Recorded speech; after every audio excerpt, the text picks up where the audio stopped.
Isu permasalahan ketidakseimbangan kekuasaan dalam organisasi. Sebuah organisasi menghadapi masalah ketidakseimbangan kekuasaan antara anggota, tim, atau departemen. Kekuasaan terkonsentrasi pada beberapa individu atau kelompok, sementara yang lain merasa bahwa mereka tidak memiliki pengaruh yang cukup terhadap pengambilan keputusan atau kinerja peran dan tanggung jawab mereka. Hal ini menciptakan ketegangan dan ketidakpuasan dan mempengaruhi kinerja organisasi.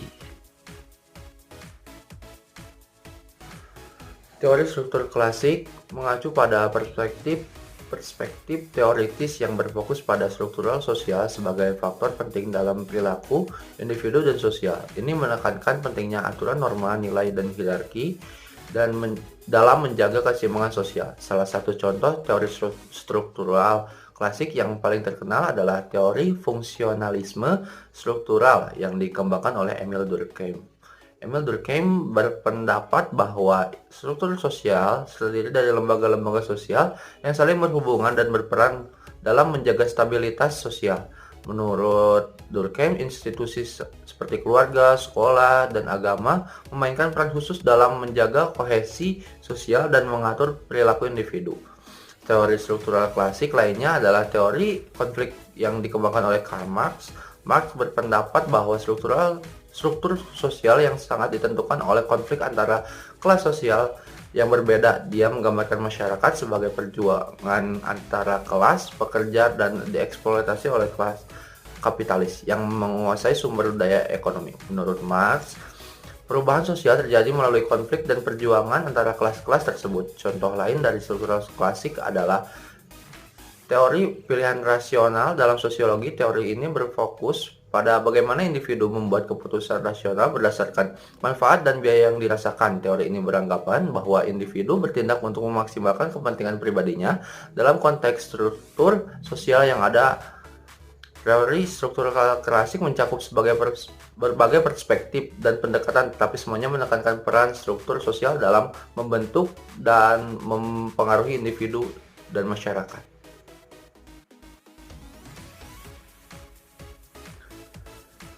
Satu kasus yang saya ambil adalah ketidakseimbangan kekuasaan dalam organisasi. Sebuah organisasi menghadapi masalah ketidakseimbangan kekuasaan antara anggota tim atau departemen. Kekuasaan terkonsentrasi pada beberapa individu atau kelompok, sementara yang lain merasa bahwa mereka tidak memiliki pengaruh yang cukup terhadap pengambilan keputusan ataupun kinerja peran dan tanggung jawab mereka. Hal ini menciptakan ketegangan dan ketidakpuasan dan mempengaruhi keseluruhan kinerja organisasi. Analisis dan saran tindakan. 1. Analisis struktur organisasi. Organisasi harus melakukan analisis mendalam terhadap struktur kekuasaan yang ada dengan mengidentifikasi posisi yang hubungan kekuasaan yang ada. Organisasi dapat memahami ketidakseimbangan yang ada dan bagaimana pengaruhnya terhadap anggota tim atau departemen yang merasa diremehkan atau tidak berdaya. 2. Kesetaraan kekuasaan. Organisasi harus berusaha memperbaiki ketidakseimbangan kekuatan dan meningkatkan partisipasi dan keterlibatan anggota tim atau anggota departemen yang kurang kuat.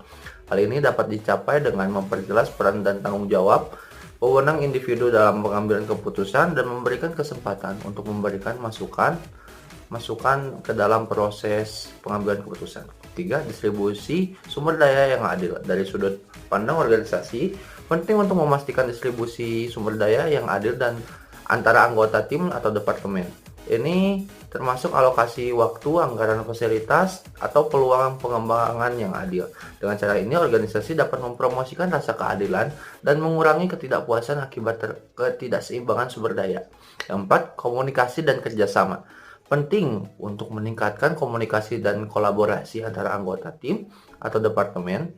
Organisasi harus mendorong dialog terbuka, mendengarkan umpan balik dari semua pihak yang memberikan kesempatan untuk berkolaborasi untuk mencapai tujuan bersama. Hal ini dapat memperkuat hubungan interpersonal, mengurangi ketegangan dan memperkuat kohesi tim.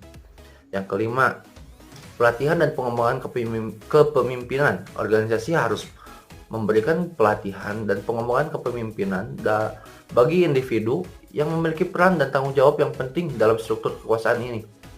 Ini membantu mereka memahami pentingnya mendengarkan anggota tim atau departemen lain dan memperhatikan kebutuhan mereka, serta membantu membangun gaya kepemimpinan yang inklusif dan kolaboratif dengan menganalisis struktur organisasi, mendistribusikan kekuatan, mengalokasikan sumber daya secara adil, meningkatkan komunikasi dan kolaborasi, serta memberikan pelatihan kepemimpinan. Organisasi dapat mengatasi ketidakseimbangan kekuatan dan menciptakan lingkungan yang lebih inklusif, adil, dan produktif. Baik, mungkin segitu saja dari saya. Sampai bertemu lagi di next video. Bye-bye, terima kasih.